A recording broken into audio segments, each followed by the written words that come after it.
से? मैं अपने मामू के बारे में पूछ रही हूँ। उनका जी, मामू का नाम क्या है? मेरा नाम सारा है। आपका नाम सारा है और मामू के लिए सवाल कर रही है। मामू का नाम क्या है?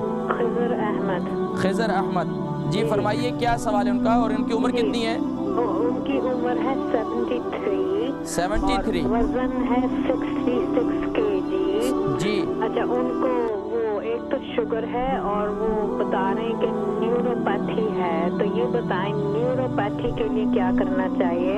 और बस मैं अपने लिए पूछ रही हूँ, आप जो हल्दी का जिक्र कर रहे हैं, फॉर एग्जांपल अगर हमें कोई खास कंडीशन नहीं है फिर भी रात को हम दूध हल्दी पी सकते हैं? बस ये पूछना था। बिल्कुल आप पी सकती हैं। अगर वजन आपका बढ़ा हुआ नहीं है तो आप जो है उसको दूध के साथ इस्तेमाल करें।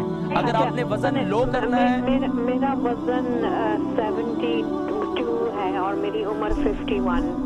51 है, तो बस आप इस्तेमाल कर सकती हैं दूध के अंदर। अच्छा, वो मामू के बारे में जवाब दे दें प्लीज। मैं इंशाल्लाह मामू के बारे में जवाब दे देता हूँ। बहुत शुक्रिया। सारा बहन खिजर अहमद जो उनके मामू हैं उनके लिए उन्होंने सवाल किया। 73 kg इनका 73 इनकी उम्र है, 66 kg इनका वजन है, शुगर है और न्यूरोपैथी के लिए कुछ बता दें। देखिए जी, सबसे बेहतरीन चीज़ है मेथी दाना। मेथी दाना जो है रात को जो है उसको आप नीम गर्म पानी के अंदर हल्दी डालकर इसे इस्तेमाल करें। सबसे बेहतरीन चीज़ है।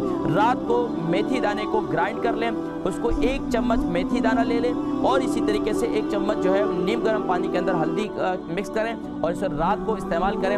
और सुबह भी इसे सुबह नाश्ते के बाद तकरीबन कोई दोपहर के खाने और नाश्ते के दरमियान वाले वक्त में भी इसे इस्तेमाल करें। इससे काफ़ी फ़ायदा होगा और मुझे फिर बताइएगा।